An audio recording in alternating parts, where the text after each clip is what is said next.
जब जाता है या कोई उससे कहता है कि न्यूरो डॉक्टर से जाके, न्यूरो सर्जन से जाके या न्यूरो फिजिशियन से जाके अपने आप को दिखाइए, तो ये न्यूरो का क्या है और इसकी व्यापकता कितनी है? न्यूरो का मतलब सबसे पहले आदमी ये सोचता है कि ब्रेन से रिलेटेड। भारत में न्यूरो सर्जरी की क्या स्थिति है? पेशेंट्स बहुत है और इसीलिए हमारी जो न्यूरो सर्जरी जो करने की जो एक्यूरेसी है, सब कुछ है, वो हमें ज़्यादा है बिकॉज हम ज़्यादा करते हैं न्यूरो सर्जरी बनिस्बत कहीं भी संसार में जाओ। नसों में झंझनाहट है या नसों में दर्द है या कहीं यहाँ दर्द है, तो इस तरह की जो बीमारियां हैं क्या वो भी न्यूरो में ट्रीट होती है या वो भी सारी न्यूरो में ट्रीट होती है? I would advise the youngsters to take care of their diet, take balance diet, sleep well. Sleep is the key. अगर आप चाहते हैं कि आपका ब्रेन बूढ़ा ना हो तो कुछ ना कुछ, कभी ना कभी नई नई चीजें सीखते रहिए।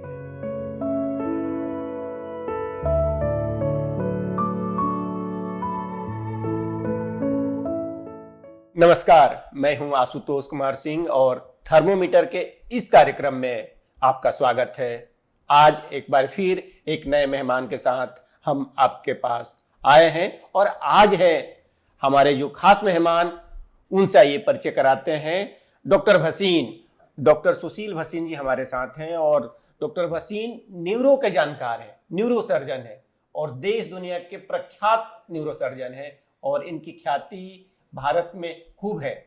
तो आज इनसे हम चर्चा करेंगे न्यूरो सर्जरी के बारे में, न्यूरो होता क्या है और तमाम तरह की जो बातें हैं ना, जो आपके मन में न्यूरो को लेकर के उठते होंगे, वो सारे जो सवाल हैं वो हम पूछेंगे और जो हम नहीं पूछ पाएंगे वो आप कमेंट बॉक्स में डालिएगा, वो फिर पूछ लेंगे। तो हम शुरू करते हैं बातचीत। डॉक्टर साहब, आपका स्वागत है हमारे इस कार्यक्रम में, स्वस्थ भारत मीडिया जिसको प्रस्तुत कर रहा है। और सीधे, चूंकि आप न्यूरो सर्जन हैं, तो एक जो सवाल है, सीधा सवाल हम आपसे पूछना चाहते हैं कि एक आम आदमी जब जाता है या कोई उससे कहता है कि न्यूरो डॉक्टर से जाके, न्यूरो सर्जन से जाके या न्यूरो फिजिशियन से जाके अपने आप को दिखाइए, तो ये न्यूरो का क्या है और इसकी व्यापकता कितनी है? Thank you for having me on your show Ashutosh. Neuro का महत्व, हम जो हैं, जो भिन्न हैं आपस में, एक दूसरे से जो अलग होते हैं, वो अपने ब्रेन के कारण ही होते हैं। न्यूरो का मतलब सबसे पहले आदमी ये सोचता है कि ब्रेन से रिलेटेड, जिसकी जो ब्रेन से रिलेटेड हो और पूरा जो हमारा जिस्म जो चल रहा है, जो हम डिफरेंट है बाकी लोगों से, जो कोऑर्डिनेशन, जो हमारी ज़बान, जो हमारी बात, जो हाथ पांव चल रहे हैं और ठीक तरह मैं आपसे बात भी कर पा रहा हूँ, ये जो अल्टीमेट जो कंट्रोल है वो न्यूरो है। सो न्यूरो नहीं तो हम सब बराबर। तो न्यूरो ही हम सबको एक दूसरे से अलग बनाता है। मेरी सोच, मेरा मस्तिष्क, मेरा जुनून, सब ब्रेन का फ्रंट पार्ट करता है और न्यूरो ही है तो हम अलग हैं, न्यूरो ही है तो ये जमाने ने इतनी तरक्की देखी है। यानी यूनिक आइडेंटिफायर न्यूरो है, कुछ ऐसा आप कह रहे हैं? कंप्यूटर जी बिल्कुल, कि सबका अलग अलग है। हाँ, आपने ब्रेन की बात की, तो ब्रेन मतलब लोगों सबका अलग अलग काम करता है और कई तरह की उसमें समस्याएं भी आती हैं। तो कब एक न्यूरो सर्जन की या एक न्यूरो फिजिशियन की जरूरत पड़ती है? कब एक आम लोगों को जो इस शो को देख रहे हैं, उनके मन में सवाल होगा कि आपसे कब उन्हें कंसल्ट करने की जरूरत पड़ेगी? एक न्यूरो फिजिशियन से या न्यूरो सर्जन से कंसल्ट करने की जरूरत कब पड़ेगी? देखो, कुछ कॉमन चीज़ होती है। सबसे जो कॉमन है वो है हेडेक। जो हेडेक जा ना रहा हो, जो लंबा चले, तो दैट इज फोरमोस्ट थिंग। फिर किसी को मिर्गी के दौरे पड़ने लग पड़ते हैं, वो भी हमें कंसिडर, वो भी न्यूरो से रिलेटेड है। बिहेवियर खराब हो जाना, वो भी न्यूरो से रिलेटेड है। आपके मूड स्विंग्स, वो भी न्यूरो से रिलेटेड है। और फिर जो ब्रेन है, जैसे आपने पूछा, ब्रेन हमारा एक जैसे भाखड़ा नांगल डैम है, एक सेंटर है। और फिर पेरिफेरी, जो स्पाइनल कॉर्ड है, ये भी न्यूरो का एक अंग है। को रीढ़ की हड्डी की सारी जो तकलीफें हैं, दर्द वगैरह, सब जो टांगों में जा रहे हैं, पेन महसूस होना, जो डिफ्यूज पेन जो पूरे बदन में महसूस होता है, वो भी उसका मेन सेंटर ब्रेन है। तो ये सब चीज़ें जो और चक्कर आना, बैलेंस, देखना, जो सब हमारी जो टेस्ट, सेंस ऑफ स्मेल, ये सब न्यूरो से रिलेटेड है। यानी कि इतनी बातें डॉक्टर साहब बता रहे हैं कि अगर कुछ भी हो तो आपको न्यूरो फिजिशियन, न्यूरो सर्जन के पास जाना चाहिए। डॉक्टर साहब, आज के देश में अगर हम भारत की बात करें, थोड़ा सा हम विषय को और विस्तार करते हैं और खोलते हैं इस विषय को, जो हम लोग की चर्चा है भारत की बात, तो भारत में न्यूरो सर्जरी की क्या स्थिति है? भारत की न्यूरो सर्जरी बहुत ही एडवांस्ड है।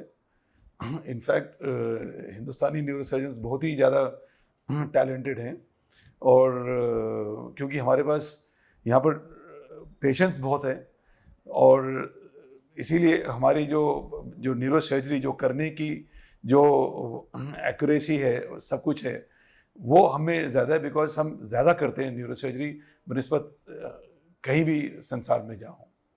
यानी कि और टेक्नोलॉजी भी हमारे पास सारी है, फ्रॉम माइक्रोस्कोप टू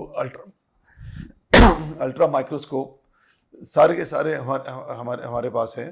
तो हम ब्रेन क्योंकि एक बहुत ही नाजुक चीज़ है, जो कि एक जेली जैसे होता है, उसको हम छूते भी नहीं हैं, माइक्रोस्कोप के नीचे देखते हैं और एक एक न्यूरॉन को बचाने की कोशिश करते हैं, क्योंकि एक न्यूरॉन गया और पेशेंट में, और एक ब्लड वेसल अगर हमने उसको रप्चर कर दिया या उसको कोगुलेट कर दिया, तो एक इंसान में बहुत बड़ा डेफिसिट आ सकता है। बिल्कुल। डॉक्टर साहब, एक सामान्य चीज मैंने जो देखा है, हम लोग ट्रेवल करते हैं रेगुलर, और समस्या कई बार लोग स्कूटी चला रहे हैं, कोई गाड़ी चला रहे हैं, टक्कर हो गई, गिर गए, सर के बल भी गिर गए, उनको कुछ हुआ नहीं, उन्हें लगा कि वो ठीक है और घर चले गए, और बाद में मालूम चलता है साल भर बाद या 2 साल बाद या बीच में भी कहीं कुछ हो गया, इन बिटवीन 72 आवर्स में कुछ हो जाता है, लेकिन उस समय वो निश्चिंत होकर घर जाते हैं। तो ऐसी स्थिति में ये जो गोल्डन आवर है, आप गिर गए, आपको लग रहा है कि आप ठीक है, तो क्या करना चाहिए? देखो, इसमें यहाँ पर 2-3 तरह की चीज़ें होती हैं। एक, आप गिर गए, आप उठ गए, अब ठीक हैं, पर कई बार आदमी जब गिरता है तो उसकी ब्रेन के अंदर जो क्रेनियल बोन है वो फ्रैक्चर हो जाती है, तो बूंद बूंद बूंद करके ब्लड अंदर निकलता रहता है, जो कि क्योंकि नॉर्मली ब्रेन का प्रेशर 0 है, ब्रेन के अंदर कोई प्रेशर नहीं है। अगर ब्रेन का प्रेशर बढ़ता है तो आदमी का सेंसोरियम बदलता है, वो गफलत में आ जाता है, कंफ्यूज होता है। तो ऐसे पेशेंट को हम अगर देखते हैं, जिसको अगर गहरी चोट लगी होगी ना, वो थोड़ी देर के लिए बेहोश जरूर हुआ होगा। अगर वो बेहोश नहीं हुआ तो चोट को हम मानते हैं, अगर वो वैसा का वैसा है तो हम मानते हैं कि, और कंफ्यूज भी नहीं हुआ तो चोट इतनी सीरियस नहीं हो सकती है। पर अगर वो बेहोश हुआ थोड़ी देर के लिए तो उसको हमने फिर मॉनिटर करना है। सबसे बड़ा सीटी स्कैन तो करना ही चाहिए। कई बीमारी होती है जिसको शुरू में सीटी स्कैन में पता चल जाता है कि फ्रैक्चर है और ये इसको मॉनिटर करना है, और कुछ बीमारी होती है जिसमें फ्रैक्चर वगैरह कुछ नहीं निकलता, ओल्ड एज में निकलता है जनरली, जिसमें क्योंकि ओल्ड एज में ब्रेन श्रिंक कर जाता है तो उसमें स्पेस होती है, तो उसका प्रेशर बढ़ता नहीं है, तो इतनी जल्दी आप बता नहीं पाते कि उसको कुछ होएगा कि नहीं होएगा। पर उसको फिर हम एक वार्निंग के साथ भेजते हैं कि इनको अगर 15 दिन के बाद भी अगर ये कहते हैं मुझे सर दर्द है, तो आप लेके आइए, कुछ क्लॉट होते हैं जो देर से बनते हैं, उसको कहते हैं क्रोनिक सबड्यूरल हेमेटोमास जी, जो उस वक्त आदमी को चोट लगी, वो बिल्कुल तंदुरुस्त है, उसका स्कैन भी नॉर्मल है, हड्डी भी नहीं टूटी है, फिर भी 20 दिन के बाद जाके क्लॉट बन जाएगा। मतलब ये जो आप दिखा रहे हैं, ये जैसे मैं दिखा रहा हूँ, ये हड्डी के बीच में जगह है जी, तो बड़ी एज में और ज्यादा जगह हो जाती है, तो उसके ऊपर ये जो ब्लड वेसल है, हमको चोट लगी उस वक्त अभी कुछ नहीं हुआ, क्योंकि जो स्कैन है वो माइक्रोस्कोपिक चीजें देखता है, तो अगर इसमें थोड़ा सा भी ये रप्चर कर गई तो बूंद बूंद बूंद करके जब ये रिसेगा, तो तब ये जगह भरेगी 15 दिन में जाके, उसके साथ ब्रेन का पानी मिल जाएगा, तो फिर प्रेशर बनाता है, तो फिर सिम्टम्स आने शुरू होते हैं। यानी कि अगर सामान्यतः मैसेज तो ये जाना चाहिए कि अगर आप गिर गए, आपको लगता है कि आपको कुछ नहीं हुआ, फिर भी आपको डॉक्टर से जाके कंसल्ट करना चाहिए। क्योंकि ऐसे एक फुटबॉल का प्लेयर था जो कि फील्ड में गिरा, उठा तो ठीक उठा, फुटबॉल का मैच खत्म किया उसने, अपने उसमें गया, क्या कहते हैं, पवेलियन में गया, वापस बैक जब गया वहाँ जाके लेटा और फिर उसके बाद उठा ही नहीं। तो इसलिए ये तो एक मैसेज, बहुत जरूरी मैसेज है कि आप अगर गिरते हैं किसी भी कारण से तो डॉक्टर से कंसल्ट जरूर करें, और खासतौर से अगर न्यूरोफिजिशियन हो, न्यूरोसर्जन हो तो ज्यादा बेहतर रहेगा। उसको कहते हैं एक्स्ट्राड्यूरल हेमेटोमा, ये ड्यूरा मैटर है जी जो उस लड़के को क्लॉट हुआ वो इसके ऊपर हुआ। ओके और जो मैं बात कर रहा था जो 15 दिन बाद इंजरी होती है वो इसके नीचे यानी कि सबड्यूरल स्पेस में। ओके तो ये दो इंजरी, दो तरह की इंजरी है, अंदर की नस फटे तो अंदर, बाहर की नस फटे तो बाहर। जो उसकी टक्कर से जो गिरा फुटबॉल का प्लेयर, उसकी बाहर की नस फटी तो वो क्लॉट बना हड्डी और इसके अंदर। जो दूसरा बनते हैं जो पता नहीं चलते हैं वो इस झिल्ली और ब्रेन के अंदर बनते हैं। अच्छा, आजकल एक सामान्य मतलब बहुत से लोगों से मतलब हम अपने हमारे उम्र के भी जो लोग हैं उनको भी नसों की बीमारी आजकल खूब हो रही है कि नसों में झंझनाहट है या नसों में दर्द है या कहीं यहाँ दर्द है। तो इस तरह की जो बीमारियां हैं क्या वो भी न्यूरो में ट्रीट होती है या? वो भी सारी न्यूरो में ट्रीट होती है। जैसे कि अगर हम ये स्पाइन देखें, ये हमारी 31 नसें बाहर निकल रही हैं दोनों तरफ से। ये ब्रेन है इसके ऊपर, जो ये है, जो ये इसके ऊपर लगा हुआ है। तो इसकी ट्रांसमिशन सब इधर से हो रही है। ये तारे हैं जो पूरे शरीर को ट्रांसमिट करती है दोनों तरफ से। ऊपर की 5-6 जो नसें हैं ये हमारे उंगलियों में आ रही हैं, और नीचे की जो 5 है वो पूरी टांग में नीचे जा रही है। तो अगर, और ये हमारे शॉकर्स हैं जिसको लोग डिस्क बोलते हैं जी। ये शॉकर्स हैं जिसको कहते हैं स्लिप डिस्क हो गई, कोलोकियल टर्म है कि बोलते हैं बाइक में वो शॉकर होता है। हाँ शॉकर होते हैं वो। हाँ, जैसे बाइक में शॉकर हमें बचा रहा है, हाँ। ऐसे ये शॉकर भगवान ने इस नस को बचाने के लिए रखा हुआ है। ओके, ताकि उस पर प्रेशर पड़े तो अचानक से उस पर ना पड़े। तो जब ये शॉकर खराब हो जाता है तब कहते हैं डिस्क स्लिप हो गई, और वो इस पर लगता है, इरिटेट करते इस पर करंट आ रहा है, तो आपको करंट लगता है तो तब नसों में दर्द होती है। जैसे अगर आप ये सामने भी देखें, एक कंप्यूटर पे ब्रेन है, अगर मैं ये वाली नस दिखाऊं जो अंदर से निकल रही है, वो ये वाली नस है जो ये निकल रही है, और इसकी अगर एक नस दिखाऊं तो वो ऐसे है ये, और ये जब करंट मारती है तो बाजू में करंट आता है। ओके, ये है। तो यानी कि नसों से संबंधित कोई भी हाँ सिम्टम्स आ रहे हैं तो न्यूरो का मामला। हाँ, और इसमें जैसे मैं बताऊं कि नस है ये, कईयों की झिल्ली उतर जाती है, शुगर में झिल्ली उतर जाती है जी, तो फिर वो स्पार्किंग होती है तो दर्द होती है। चलिए भी, और विटामिन की कमी से, ब्लड प्रेशर से, थायराइड से, बड़ी सारी बीमारियां हैं जिससे कि नसों में कमजोरी आ जाती है। तो सामान्यतः एज ऑफ 40 के बाद लोगों को ज्यादा समस्याएं देखने को मिलती है। तो ऐसे लोगों को प्रिकॉशनरी क्या करना चाहिए, मतलब कोई बचे स्पेशली क्या ध्यान दें? तो एक तो जनरल चेकअप कराना चाहिए, देखना चाहिए कि शुगर ना हो, थायराइड ना हो, और खून की कमी ना हो, कैल्शियम, मैग्नीशियम, जिंक, ये सब देखने चाहिए। प्लस मैं ये नहीं कहूँगा कि हर एक बंदे को MRI ये वो कुछ कराना चाहिए, अपनी खुराक का ध्यान रखना चाहिए, खान पान ठीक है। ब्रेन डजंट लाइक शुगर, ज़्यादा चीनी, ज़्यादा शुगर, कार्ब्स यानी कार्बोहाइड्रेट्स, और ब्रेन 70 से 80% कोलेस्ट्रॉल का बना हुआ है। तो ये सब, तो खुराक हमारी बैलेंस रहनी चाहिए, ये सबसे इम्पॉर्टेंट है। और नींद सबसे इम्पॉर्टेंट है, क्योंकि सोएंगे तो ग्रोथ हार्मोन रिलीज होती है, और ग्रोथ हार्मोन रिलीज होगी तभी सब मसल, सब चीज़ें रिपेयर होती हैं। और स्ट्रेस का एलिमेंट कम करना चाहिए। नींद, आपने अच्छी बात कही। नींद को भी आजकल के युवा इतना स्ट्रेस में रहता है कि नींद तो आती ही नहीं। ऑफिस का स्ट्रेस है, काम का स्ट्रेस है, पढ़ाई का स्ट्रेस है, करियर का स्ट्रेस, मतलब जहां जाइए स्ट्रेस ही स्ट्रेस है। ऐसे में कैसे बैलेंस करें? डॉक्टर साहब, आपने तो कह दिया कि बैलेंस करना चाहिए, लेकिन फिर भी कैसे करें कुछ? ये एक पर्सनल रिजॉल्व है, इसी को ही अपनी कहते हैं विल पावर। ठीक है, और उसको पता भी होना चाहिए कि क्या चीज़ ठीक है और क्या सही है। अगर उसको यही नहीं पता कि क्या सही है तो वो करेगा क्या। लोग सोचते हैं, और मैं भी सोचता था एक टाइम, मैं 45 साल 4 घंटे से ज़्यादा सोया नहीं, और जब फिर थोड़ी बहुत दिक्कत होती है फिर आदमी रियलाइज़ करता है कि यार तुमने सब कुछ पढ़ रखा है और किया नहीं, और करना शुरू किया। But I would advise the youngsters to take care of their diet, take balance diet, sleep well, sleep is the key. जो स्लीप में ही सारी रिपेयर होती है, स्लीप में ही मेमोरी बनती है, स्लीप में ही लर्निंग होती है, हर चीज स्लीप में होती है। अगर कोई बच्चा अपनी बॉडी भी बना रहा है, अगर वो बॉडी बनाना भी चाहता है, तो जो उसकी जब वो जो रिपेयर होती है मसल, वो डंबल मार के, वो सोने में ही होती है। सोएगा तभी मसल बनेगा, सोएगा नहीं तो मसल नहीं बनेगा। कितना भी डंबल मार ले।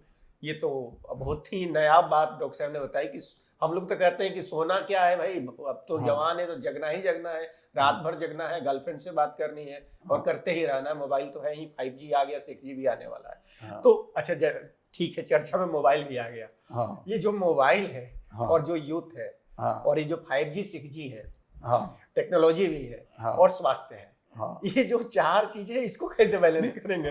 इसको बैलेंस करना बड़ा जरूरी है। मैं ये नहीं कहता कि टेक्नोलॉजी इज वेरी इंपॉर्टेंट और फोन के ऊपर आजकल the whole world is in your hand. Phone अगर 5G फोन आपके हाथ में है तो पूरा सब कुछ इसमें है। आपके बैंक स्टेटमेंट्स, आप जो चाहें गूगल कर लें और इवन सर्जरी भी देख सकते हैं आप इसके ऊपर। तो मैं ये नहीं कहूँगा कि किसी को जो नई टेक्नोलॉजी है ये यूज़ नहीं करनी चाहिए, ये यूज़ करने के लिए है, but one must balance it. And balance नहीं करेंगे तो फिर दुख पाएंगे। तो बैलेंस करना तो बहुत ज़रूरी है, क्योंकि सोना बहुत ज़रूरी है। आपकी बॉडी को रिक्यूपरेट करने के लिए जो समय चाहिए वो आपको देना चाहिए। कितना घंटा? 7 आवर्स मिनिमम। मतलब किसी भी एज ग्रुप में मतलब कि 6 आवर्स तो पक्का होने चाहिए, पर 7 आवर्स इज गुड इनफ।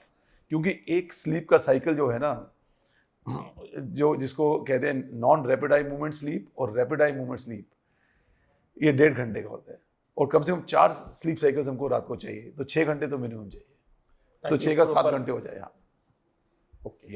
यानी कि सोना बहुत जरूरी है, जितना जगना जरूरी है उतना ही सोना भी जरूरी है, ये डॉक्टर साहब कह रहे हैं। और जो मैं फिर मोबाइल वाली मैं एक चीज बता दूं, आप लोगों को भी बता दूं कि हमने मतलब एक प्रयास शुरू किया है और आपके माध्यम से उस प्रयास पे मैं आपका भी कमेंट लेना चाहूंगा। मैं स्विच ऑफ डे करके एक कैंपेन शुरू किया है हम लोगों ने, स्वस्थ भारत मीडिया की पहल है और ट्रस्ट के साथी भी कर रहे हैं कि हम जब हमें लगता है कि 2 घंटा हम अपने मोबाइल को स्विच ऑफ कर सकते हैं, तो हम तय करें कि 2 घंटा 4 मतलब जितना समय लगे मोबाइल स्विच ऑफ कर दें।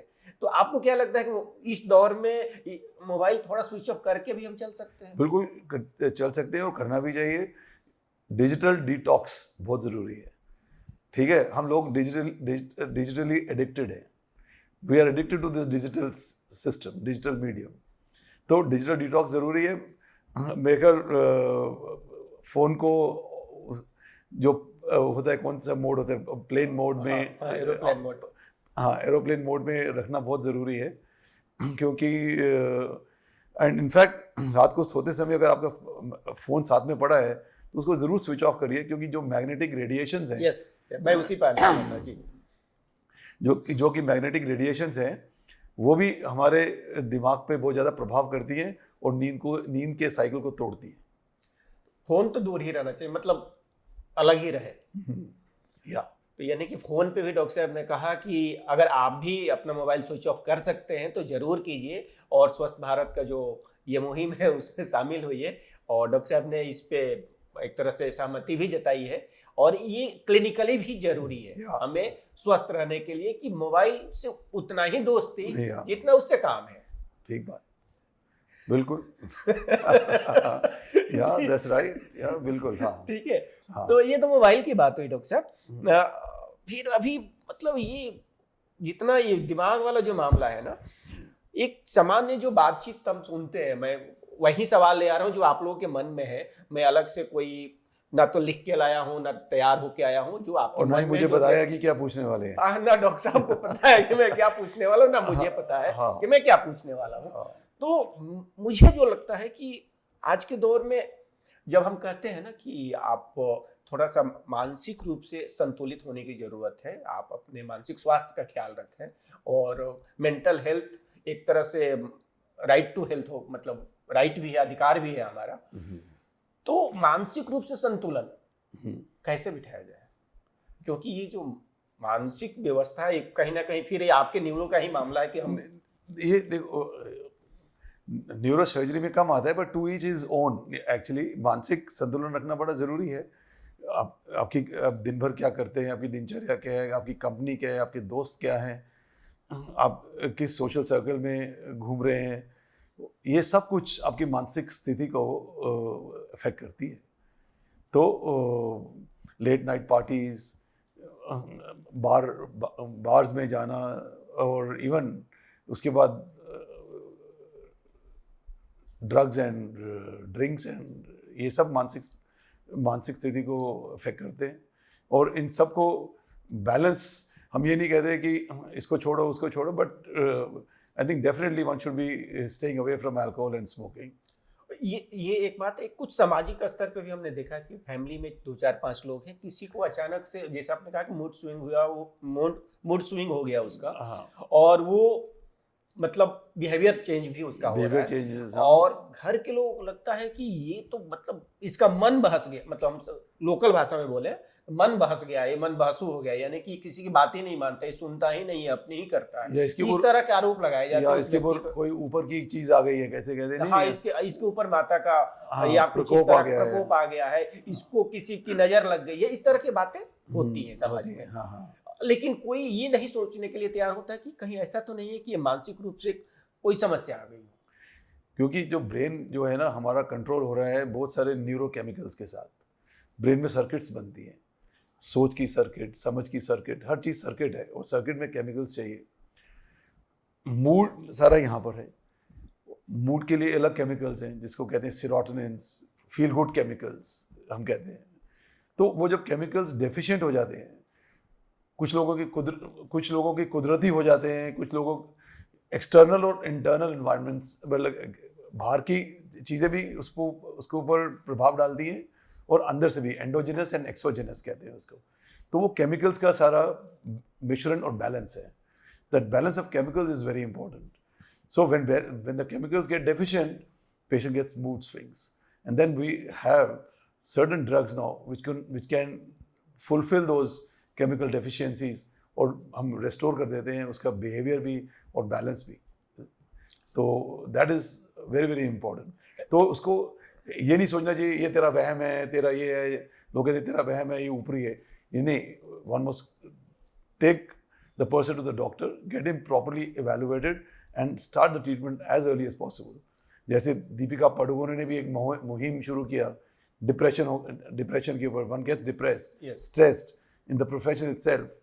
बड़ी सारी चीज़ें उसमें, कंपटीशन से भी आदमी स्ट्रेस्ड और डिप्रेस हो रहा है। हाँ बिल्कुल, बहुत से बच्चे आत्महत्याएं कर रहे हैं, उनको IIT में सीट नहीं मिल रही तो कर रहे हैं। Parental pressure from the society. तो ये सब प्रेशर्स को हमको हैंडल, हम प्रेशर्स डाल रहे हैं पर हैंडल करने की विधि नहीं बता रहे। ये है, यानी कि कहीं ना कहीं सामाजिक रूप से भी हमें एक दूसरे को समझना होगा कि हमारे सामने वाला अगर कोई बिहेव कर रहा है तो बिहेव क्यों कर रहा है, उसके जड़ में जाना होगा। हम जजमेंटल नहीं हो सकते। एंड वन शुड नेवर जज एनीवन, बिकॉज हर एक की एक कहते हैं हर एक के बैकग्राउंड में कोई एक स्टोरी है। बिल्कुल। और वो स्टोरी किसी को नहीं पता, हम जज कर देते हैं यार ये तो ऐसा है, पर वो ऐसा क्यों है, that has to be known. यानी कि समाज के प्रत्येक इंसान को, आपके भी परिवार में कोई ऐसा बच्चा हो या कोई ऐसा बुजुर्ग है या कोई ऐसा व्यक्ति है जिसका आपको लगता है कि पहले तो ठीक ठाक था, अब बदल गया है, और उसका बदलाव जो है नकारात्मक प्रभाव छोड़ रहा है कहीं ना कहीं आपके फैमिली में, तो उसे आपको दिखाने की जरूरत है। ठीक कह रहा हूँ? That's true, ठीक। तो ये मैसेज जाना चाहिए। और एक और सवाल, चूंकि समय कम है और डॉक्टर साहब ने वैसे ही बहुत देर से समय हम लोग को दे रखा है, तो कई बार ये देखते हैं कि लोग को रात में चलने की बीमारी हो जाती है। नींद में है, उठे जगे और चलने लगे। एक दो केसेज ऐसे भी आए हैं कि छत से गिर गए। तो इस तरह के सिम्टम्स भी इसको लाइटली नहीं लेना चाहिए। ये सब चीज़ें जो हैं वो ट्रीटेबल और क्योरेबल हैं। और लोग तो नींद में बातें भी करते हैं, सब कुछ करते हैं, और चोरी करके भी आ जाते हैं, क्लेप्टोमेनिया जिसको कहते हैं। और उसके बाद उन्हें पता भी नहीं रहता कि उन्होंने चोरी पता भी नहीं रहता कि उन्होंने चोरी की है। सो वो definitely they must see specialist. बिल्कुल। अच्छा, एक सामान्य सवाल मुझे याद है, शायद 2001 की बात है या 2002 की बात है, बीबीसी पे एक कार्यक्रम आया था स्वप्न लोक, स्वप्न लोग, अच्छा। और वो सीरीज में चला था लोगों के सपनों के बारे में और किस तरह से स्वप्न लोक होता है, किस तरह से राइट लेफ्ट ब्रेन काम करता है, कुछ इस तरह से धुंधली सी यादें मुझे वो है। तो मैं चाहता हूँ कि वो जो धुंधली सी यादें हैं उसको थोड़ा आप ताजा करें। ये जो सपने हैं उसका माइंड बॉडी और इससे क्या। देखो, जो सपने आते हैं ना, सपने को कहते हैं कि बड़ी हेल्दी स्लीप है, उसको कहते हैं रैपिड आई मूवमेंट स्लीप। उसमें आदमी ऑलमोस्ट जग जाता है। नींद को भी ना, नींद के अंदर हमारा करंट ब्रेन में चल रहा होता है और उसके बड़े सारे वेव्स होती हैं, alpha waves, beta waves, theta waves और डेल्टा वेव्स। डेल्टा वेव्स में सबसे गहरी नींद होती है। सबसे गहरी नींद के बाद फिर ये साइकिल ऊपर जाता है, आदमी लाइट नींद की तरफ आता है। गहरी नींद में आंखें नहीं हिलती, लाइट नींद में आंखें हिलने लग पड़ती हैं, आई बॉल्स हिलने, उसको कहते हैं रैपिड आई मूवमेंट स्लीप। और तब सपने आने शुरू होते हैं। और सपने बड़े ज़रूरी हैं एक आदमी के उसके अंदर डेवलपमेंट के अंदर, लर्निंग के अंदर। जो आपने दिन भर कोई चीज़ भी की होगी वो सपने के अंदर उजागर हो जाती है। सपने की नींद बहुत आवश्यक है इंटेलिजेंस के लिए भी। और सपने की नींद के बाद फिर आदमी दोबारा गहरी नींद में चला जाता है, फिर लर्निंग होती है, फिर सपने में आता है, फिर जाता है। ऐसे 4 साइकिल्स बड़े ज़रूरी हैं जो नींद के लिए हमें चाहिए। और जो चौथी नींद के बाद जो सपना आता है उसके बाद आदमी की नींद खुल जाती है।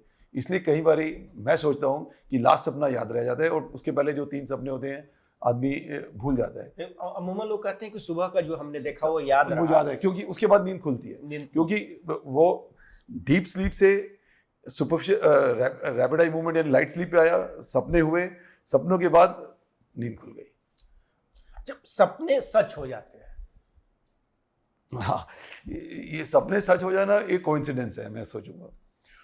अगर मैं अपनी बात करूं, हाँ, मैं ऑन कैमरा पहली बार ये बात बोल रहा हूँ। हाँ, 92 की बात है। हाँ, 26 जनवरी 92।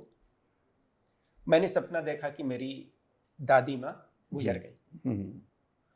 मतलब शायद 25 की रात में मैंने देखा, 26 की सुबह झंडा तोलन के बाद मैं जाके, मैं उस समय नागालैंड में था, अपनी दीदी को मैंने बताया। दीदी ने मुझे एक थप्पड़ मारा उस समय, क्या सुबह सुबह उठ के ये इस तरह की बातें। 3-4 दिन के बाद तार आया, पहले तार चलता था ना, कि दादी नहीं रही। 26 जनवरी को ही उनकी मौत हुई। एक चीज। दूसरी बात, मैंने ये देखा कि उनकी जो 14वीं 13वीं जो होती है, 13वीं में हम लोग क्या धूमधाम से, चूंकि बुजुर्ग थी, 100 साल के आसपास की थी, तो उस समय टेलीविजन वीडियो चलाने का प्रचलन था, तो वो भी चला है। मैंने ये भी देखा कि उस वीडियो चलाते समय एक फिल्म चली, उस फिल्म का नाम मुझे याद था, राम तेरी गंगा मैली। मैं जब गांव गया तो मुझे पता चला कि फिल्म भी चली और राम तेरी गंगा मैली भी चली, जो कि मैंने 25 तारीख को देखा था। इसका क्या लॉजिक है? और इस तरह से मेरे साथ होता है। देखो, इसका लॉजिक आई थिंक इसको रिसर्च करना चाहिए इसके ऊपर। I won't be able to comment. I would think it was pure coincidence. Okay, यानी कि अभी जो साइंस है, साइंस इसको नहीं, मेरे को इस चीज़ का ज्ञान नहीं है इतना, क्योंकि मैं सर्जन हूँ। फिर भी मैं कोशिश की है इतनी सारी नॉन सर्जिकल बातें करने की। बट डेफिनेटली ड्रीम भी एक साइंस है जिसके ऊपर बहुत सारी रिसर्च हो रही है। अगर I think you must now go and interview someone who has done lot of studies in dream psychology. Okay, बिल्कुल। अब 1-2 चीज तो और मैंने, कई चीजें होते रहती है। हाँ। जो मैं देखता हूँ वो होता है।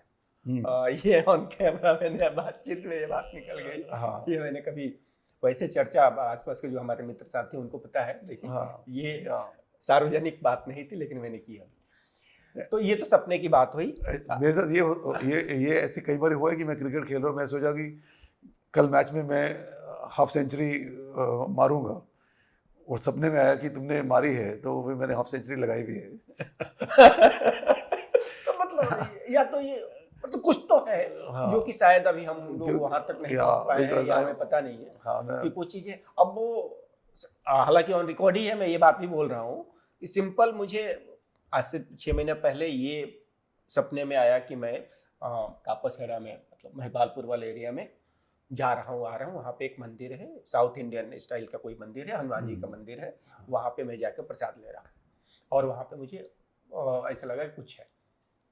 सुबह उठा, मैंने डिस्कस किया कि इस तरह का मंदिर तो मैंने कभी देखा नहीं, क्या है, कुछ है क्या, नहीं है क्या। पता किया, अपने एक दो दोस्त थे, उन्होंने कहा कि एक साउथ इंडियन मंदिर तो है जो कि एयरपोर्ट वाले प्रांगण में है, तब तो जाना चाहिए। मैं गया वहां पे तो देखा कि जो जिस तरीके से वहां पे सब कुछ है वैसे ही मैंने देखा। मैं बाद में गया हूँ और वहां पे वैसे ही सब कुछ होता है। तो इसमें तो लोग पिछले जन्म की भी चीजें ले आएंगे, क्योंकि पिछले जन्म में देखा होगा, इस जन्म में याद पता आया। नहीं क्या है। खैर एनीवे, ये तो this is going out of the scope of this. Out of the scope, इस पे मैं भी कोई कमेंट नहीं कर सकता, ये तो बस साइंस की भाषा में कोइंसिडेंट है। लेकिन अच्छा, फिर हम लोग वापस लौटते हैं, थोड़ा सी बातचीत करते करते थोड़े हम लोग इधर से उधर चले गए थे, होता भी है बातचीत में। ब्रेन पे आते हैं हम लोग, जाते जाते मतलब ये अंतिम सवाल है कि हम अपने ब्रेन को कैसे सुरक्षित और स्वस्थ रखें। अगेन वही 3-4 चीजें हैं कि ब्रेन को एक तो आहार से शुरू करें, खाएं ठीक, बैलेंस करना। It is basically balance in life, discipline life. Time से उठें, टाइम से खाएं, टाइम से सोएं और व्यायाम करें और खूब किताबें पढ़ें, क्योंकि ब्रेन में एक चीज कहते हैं न्यूरोप्लास्टिसिटी। अगर आप चाहते हैं कि आपका ब्रेन बूढ़ा ना हो तो कुछ ना कुछ, कभी ना कभी नई नई चीजें सीखते रहिए, उससे नए कनेक्शन काम देते रहिए, उससे नए कनेक्शंस बनते हैं। जैसे मैंने इस उम्र में गिटार बजाना सीख रहा हूँ, क्या बात, तो उससे नए कनेक्शंस बनेंगे और मैं सोचता हूँ कि जो मेमोरी लॉस होता है वो नहीं होगा, बिकॉज ये न्यूरोप्लास्टिसिटी है, जहाँ आपके नए कनेक्शंस बनते हैं। कुछ ना कुछ ब्रेन को स्टिमुलस चाहिए नई चीज़ करने के लिए। आप नई चीज़ करते रहिए, ब्रेन डेवलप होता रहेगा, इवॉल्व होता रहेगा। जी, मैंने कहा था कि और सवाल नहीं लूँगा, लेकिन आपने एक ऐसी बात कह दी, म्यूजिक का बहुत गहरा संबंध है। जो संबंध है, हाँ, म्यूजिक से ब्रेन की प्लास्टिसिटी, ब्रेन की डेवलपमेंट होती है, ब्रेन के कनेक्शंस बढ़ते हैं। हम ब्रेन की रिहैबिलिटेशन में, जब किसी को ब्रेन की चोट लगे तो हम उसकी रिहैबिलिटेशन में कहते हैं कि music is very important. That can, आपके नए न्यूरॉन्स नहीं बनते हैं, सेल्स नहीं बनते हैं, पर न्यूरोनल कनेक्शंस, इंटरकनेक्शंस बढ़ जाते हैं, बन जाते हैं। तो वो जो म्यूजिक है, किस तरह का म्यूजिक हो, कुछ उसका भी असर होता है कि मेलोडी सूदिंग होनी चाहिए, यानी कि म्यूजिक का भी बहुत संबंध है। यदि आप वैसे भी हम कहते हैं ना कि सोने जा रहे हैं तो थोड़ा सा अच्छा साउंड स्लिप के लिए आप म्यूजिक लगा लेते हैं, सुबह मॉर्निंग के लिए लगा। हमारी जो मदर थी और सबकी जो माता जी हैं, जो लोरी सुनाती, लोरी से नींद आती है, सूदिंग टच एंड लोरी, यानी कि लोरी म्यूजिक, नींद, यानी कि गजब। हाँ, एंड यानी कि हमारी जो परंपराएं कितनी मजबूत रही हैं। एक्सरसाइज, स्ट्रेस ना होना, कम से कम स्ट्रेस लेना। 8 बजे से पहले कुछ मत खाओ, 8 बजे से पहले कुछ मत खाओ, 8 बजे के बाद खाओ। विंडो आपकी खाने की विंडो रात को जैसे जैनियों की है 6 से 7 बजे तक, that is excellent if one can do it in present. मतलब अगर हम सूर्योदय और सूर्यास्त को मान के चले, क्योंकि अगेन उसमें भी बहुत बड़ी साइंस है। That is true, you right. If one can do that, तो उससे अच्छा कुछ नहीं हो सकता। उससे अच्छा कुछ नहीं, then you can live very long and healthy. यानी फिर हम अंत में ये कहें कि यदि हम भारतीय जो परंपरा है, ज्ञान परंपरा है, जो विजडम है, जो संस्कृति है, उसके अनुसार चले तो हम ज्यादा स्वस्थ रहेंगे। या भारत माता की जय। भारत माता की जय। हाँ, है ना। हमारे को संस्कार मिले ऐसे ही है हमारे पेरेंट्स से। हम मॉर्निंग में कई बार मैं अपने दादाजी के साथ आर्य समाज में हवन करने गया हूँ, तो मंत्र पढ़े हैं। मॉर्निंग, संध्या, इवनिंग, मॉर्निंग में हवन, इवनिंग में संध्या। तो ये संस्कार हैं, तो तभी सक्सेसफुल भी है लाइफ में। बिल्कुल। तो हवन का भी कहीं ना कहीं बहुत शुद्धि, एनवायरनमेंट में शुद्धि होती है, बहुत बड़ी उसका असर है। तो हमें अपना जो ज्ञान परंपरा है, जो भारतीय ज्ञान परंपरा है, उसके साथ चलना चाहिए। और डॉक्टर साहब ने जो मस्तिष्क को, आपके दिमाग को स्वस्थ रखने के लिए जो बातें बताई उसको आपको मानना होगा। अगली बार फिर किसी नए चिकित्सक के साथ हम बात करेंगे। तब तक के लिए धन्यवाद।